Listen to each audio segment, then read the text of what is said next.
प्रिय दोस्तों, शुक्रवार का दिन माता लक्ष्मी को समर्पित होता है। जो भी भक्त शुक्रवार के दिन माता लक्ष्मी को सच्चे मन से पूजा अर्चना करता है, उसके घर में धन की कभी कमी नहीं होती है। आज हम आपको माता लक्ष्मी को प्रसन्न करने के लिए उनका एक ऐसा ही दिव्य चमत्कारी मंत्र आपको बताने वाले हैं, जिसका 108 बार जाप करने मात्र से आपकी संतान व आपके परिवार पर कभी किसी प्रकार का संकट नहीं आएगा। साथ ही इस मंत्र के प्रभाव से मनचाहा फल वर प्राप्त होगा। माता पिता बच्चों का स्वास्थ्य हमेशा ठीक बना रहेगा। घर में सभी आपसी कलेश हमेशा हमेशा के लिए मिट जाएंगे। व्यापार से लेकर छोटे बड़े कारोबार में वृद्धि होगी। माता लक्ष्मी सिर्फ खुश न होकर अपने भक्तों की सभी प्रकार की मनोकामना पूरी करती है। इस मंत्र को केवल आज आपको 108 बार पूरा जाप करना है। जैसे जैसे ही आप इस मंत्र का जाप करेगा 108 बार करेंगे तो माता लक्ष्मी आपके ऊपर अपार कृपा दृष्टि बरसा देगी और आपके सभी बिगड़े हुए कार्य बनने लग जाएंगे। धन का ऐसा भंडार लगेगा कि जीवन भर समाप्त नहीं होगा। बस आपको इस मंत्र को 108 बार जाप करना है। यदि किसी कारणवश आप इस मंत्र का जाप करने में असमर्थ हैं तो आप इस मंत्र को अपने घर या दुकान पर मोबाइल फोन पर चलाकर 108 बार पूरा सुने। साथ ही दोस्तों, यदि आप माता पार्वती लक्ष्मी की कृपा पाना चाहते हैं, अपने ऊपर संपूर्ण परिवार पर पाना चाहते हैं, तो हमारे इस वीडियो को दिल से लाइक करके हमारे चैनल ज्ञान के सागर को सब्सक्राइब करके कमेंट बॉक्स में जय माँ लक्ष्मी अवश्य लिखिए। माता लक्ष्मी के चरणों में आप सभी भक्तों की हाजिरी लग जाएगी। तो दोस्तों, मंत्र भी कुछ हमारा इस प्रकार है। कृपया करके आप वीडियो को दिल खोल कर शेयर करना, ज़्यादा से ज़्यादा शेयर करना। तो चलिए दोस्तों, मंत्र शुरू करते हैं। मंत्र हमारा इस प्रकार है। सा मा पातु मनोरमा भगवती लक्ष्मी च पद्मावती। सा मा पातु मनोरमा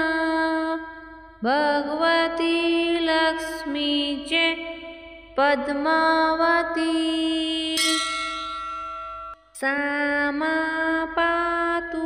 मनोरमा भगवती लक्ष्मी च पद्मावती। सा मा पातु मनोरमा भगवती लक्ष्मी च पद्मावती। सा मा पातु मनोरमा भगवती लक्ष्मी च पद्मावती। सा मा पातु मनोरमा भगवती लक्ष्मी च पद्मावती। सा मा पातु मनोरमा भगवती लक्ष्मी च पद्मावती। सा मा पातु मनोरमा भगवती लक्ष्मी च पद्मावती। सा मा पातु मनोरमा भगवती लक्ष्मी च पद्मावती। सा मा पातु मनोरमा भगवती लक्ष्मी च पद्मावती। सा मा पातु मनोरमा भगवती लक्ष्मी च पद्मावती। सा मा पातु मनोरमा भगवती लक्ष्मी च पद्मावती। सा मा पातु मनोरमा भगवती लक्ष्मी च पद्मावती। सा मा पातु मनोरमा भगवती लक्ष्मी च पद्मावती सा मा पातु मनोरमा भगवती लक्ष्मी च पद्मावती सा मा पातु मनोरमा भगवती लक्ष्मी च पद्मावती सा मा पातु मनोरमा भगवती लक्ष्मी च पद्मावती सा मा पातु मनोरमा भगवती लक्ष्मी च पद्मावती सा मा पातु मनोरमा भगवती लक्ष्मी च पद्मावती सा मा पातु मनोरमा भगवती लक्ष्मी च पद्मावती सा मा पातु मनोरमा भगवती लक्ष्मी च पद्मावती सा मा पातु मनोरमा भगवती लक्ष्मी च पद्मावती सा मा पातु मनोरमा भगवती लक्ष्मी च पद्मावती सा मा पातु मनोरमा भगवती लक्ष्मी च पद्मावती सा मा पातु मनोरमा भगवती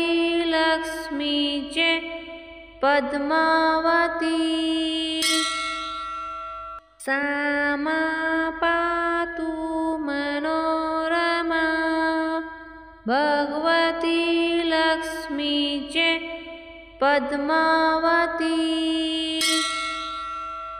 सा मा पातु मनोरमा भगवती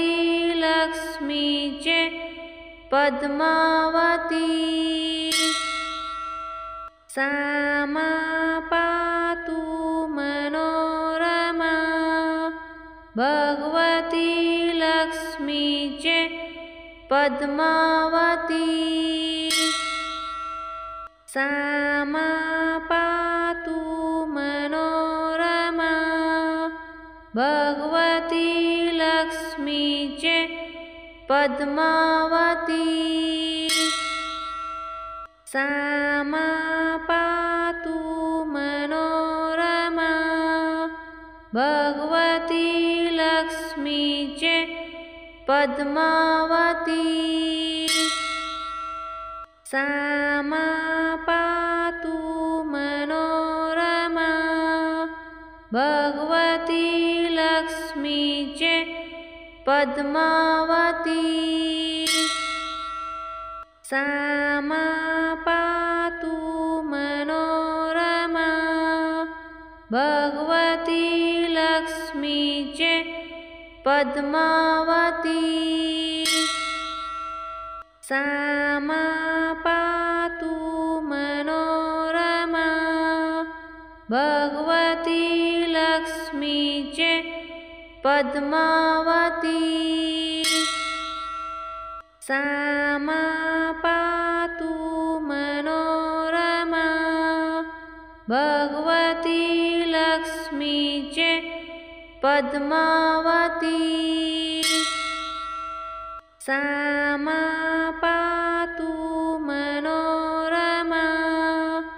भगवती लक्ष्मी च पद्मावती सा मा पातु मनोरमा भगवती लक्ष्मी च पद्मावती सा मा पातु मनोरमा भगवती लक्ष्मी च पद्मावती सा मा पातु मनोरमा भगवती लक्ष्मी च पद्मावती सा मा पातु मनोरमा भगवती लक्ष्मी च पद्मावती सा मा पातु मनोरमा भगवती लक्ष्मी च पद्मावती सा मा पातु मनोरमा भगवती लक्ष्मी च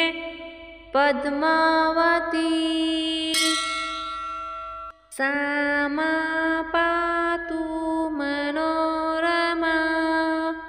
भगवती लक्ष्मी च पद्मावती सा मा पातु मनोरमा भगवती लक्ष्मी च पद्मावती सा मा पातु मनोरमा भगवती लक्ष्मी च पद्मावती सा मा पातु मनोरमा भगवती लक्ष्मी च पद्मावती सा मा पातु मनोरमा भगवती लक्ष्मी च पद्मावती सा मा पातु मनोरमा भगवती लक्ष्मी च पद्मावती सा मा पातु मनोरमा भगवती लक्ष्मी च पद्मावती सा मा पातु मनोरमा भगवती लक्ष्मी च पद्मावती सा मा पातु मनोरमा भगवती लक्ष्मी च पद्मावती सा मा पातु मनोरमा भगवती लक्ष्मी च पद्मावती सा मा पातु मनोरमा भगवती लक्ष्मी च पद्मावती सा मा पातु मनोरमा भगवती लक्ष्मी च पद्मावती सा मा पातु मनोरमा भगवती लक्ष्मी च पद्मावती सा मा पातु मनोरमा भगवती लक्ष्मी च पद्मावती सा मा पातु मनोरमा भगवती लक्ष्मी लक्ष्मी च पद्मावती सा मा पातु मनोरमा भगवती लक्ष्मी च पद्मावती सा मा पातु मनोरमा भगवती लक्ष्मी च पद्मावती सा मा पातु मनोरमा भगवती लक्ष्मी च पद्मावती सा मा पातु मनोरमा भगवती लक्ष्मी च पद्मावती सा मा पातु मनोरमा भगवती लक्ष्मी च पद्मावती सा मा पातु मनोरमा भगवती लक्ष्मी च पद्मावती सा मा पातु मनोरमा भगवती लक्ष्मी च पद्मावती सा मा पातु मनोरमा भगवती लक्ष्मी च पद्मावती सा मा पातु मनोरमा भगवती लक्ष्मी च पद्मावती सा मा पातु मनोरमा भगवती लक्ष्मी च पद्मावती सा मा पातु मनोरमा भगवती लक्ष्मी च पद्मावती सा मा पातु मनोरमा भगवती लक्ष्मी च पद्मावती सा मा पातु मनोरमा भगवती लक्ष्मी च पद्मावती सा मा पातु मनोरमा भगवती लक्ष्मी च पद्मावती सा मा पातु मनोरमा भगवती लक्ष्मी च पद्मावती सा मा पातु मनोरमा भगवती लक्ष्मी च पद्मावती सा मा पातु मनोरमा भगवती लक्ष्मी च पद्मावती सा मा पातु मनोरमा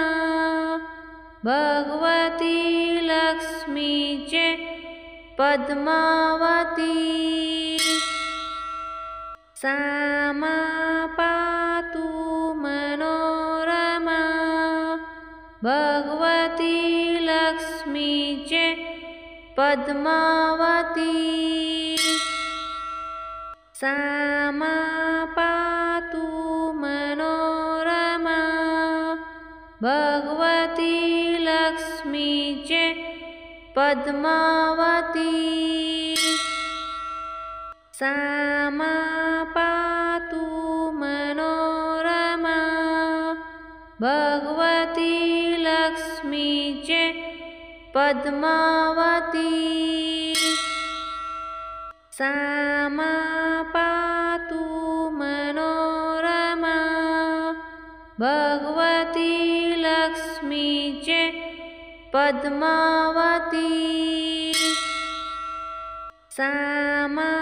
पातु मनोरमा भगवती लक्ष्मी च पद्मावती सा मा पातु मनोरमा भगवती लक्ष्मी च पद्मावती सा मा पातु मनोरमा भगवती लक्ष्मी च पद्मावती सा मा पातु मनोरमा भगवती लक्ष्मी च पद्मावती सा मा पातु मनोरमा भगवती लक्ष्मी च पद्मावती सा मा पातु मनोरमा भगवती लक्ष्मी च पद्मावती सा मा पातु मनोरमा भगवती लक्ष्मी च पद्मावती सा मा पातु मनोरमा भगवती लक्ष्मी च पद्मावती सा मा पातु मनोरमा भगवती लक्ष्मी च पद्मावती सा मा पातु मनोरमा भगवती लक्ष्मी च पद्मावती सा मा पातु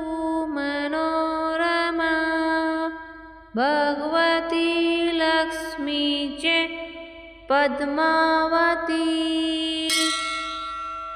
सा मा पातु मनोरमा भगवती लक्ष्मी च पद्मावती सा मा पातु मनोरमा भगवती लक्ष्मी च पद्मावती सा मा पातु मनोरमा भगवती लक्ष्मी च पद्मावती सा मा पातु मनोरमा भगवती लक्ष्मी च पद्मावती सा मा पातु मनोरमा भगवती लक्ष्मी च पद्मावती सा मा पातु मनोरमा भगवती लक्ष्मी च पद्मावती सा मा पातु मनोरमा भगवती लक्ष्मी च पद्मावती सा मा पातु मनोरमा भगवती लक्ष्मी च पद्मावती सा मा पातु मनोरमा भगवती लक्ष्मी च पद्मावती सा मा पातु मनोरमा भगवती लक्ष्मी च पद्मावती सा मा पातु मनोरमा भगवती लक्ष्मी च पद्मावती सा मा पातु